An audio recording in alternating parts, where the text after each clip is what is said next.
دا په 100 روپۍ دی دا 1,15,000 1,15,000 کمال ریټونه دي څو کړي دا شپږ واړه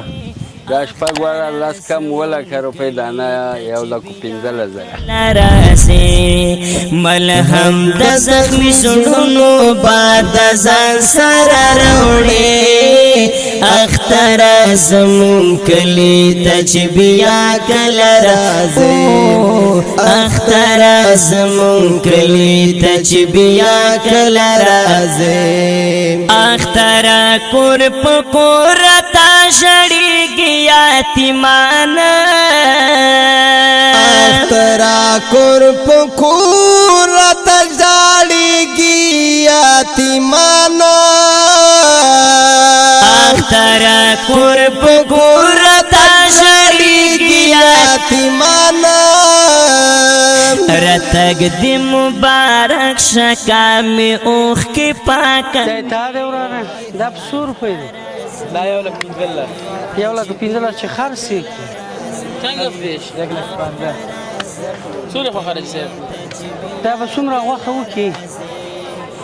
دا به یار 30 منه په کیلو یې وایه کیلو خو به سیونه تقریبا 280 کیلو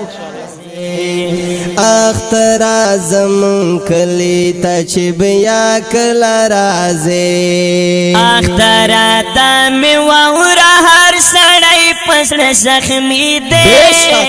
دا تا د حاجي بابا دا په 100 روپۍ 1,10,000 چې خرڅي کې حاجي بابا دا 100 کیلو به یې دا می وره هر سړی پسړه زخمی دی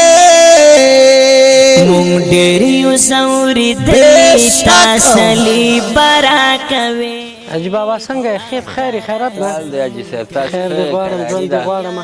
کمال ریټونه دي څو کړي دا شپږ واړه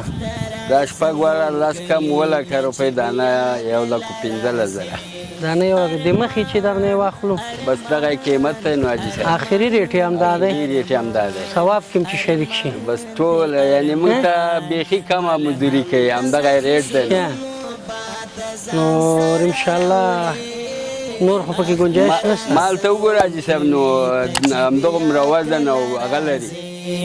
اختر زمون کلی ته چې بیا کله راځي اختر او دغه څلور دیم پنځم مال دی ښه دی پنځم مال دی لکه چې بدماش غوندې راته ښکاره شو چې په موږ وارو ګزارو نه کړي دغه شپږم دی ګرانو هېوادوالو دغه د مال منډۍ ته موږ راغلی یاستو او تاسو ګورئ چې دغه شپږ غټ غویانې دي چې د حاجي صاحب د مخې دا شپږ واړه په لاس کم 2,00,000 روپۍ او فی دانه په 1,15,000 روپۍ ریټ کړی دی نو دغه غواګانې یې موږ په سترګو کې داسې خوږې ولګېدې نو د کوم ورونه چې د هېواد نه باندې دي که دننه دي د حاجي نور خیریه بنسټ پر مټه چې خپل قرباني یې لېږلی چې حکیم خوار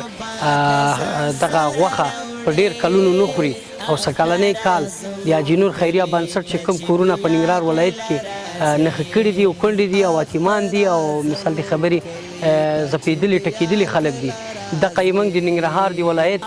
قرباني دی او نورو مختلفو ولایتونو کې موږ قربانیانې لرو نور دغه مال موږ د حاجي بابا نه په لاس کم 2,00,000 روپۍ چې یوه دانه په 1,15,000 روپۍ د حاجي بابا نه ونیو او شپږ دانې دي ماشاءالله ورته ګلان هم تو کړي خو موږ چې ځان سره ویوړو نور به څه ګلان ترې تو کړو چې دا د قرباني مال دی او سنت ابراهیمي دی نو انشاءالله دا به ترسره کړو خچاري مننه غمونه کامت په خوشالیو بدلوي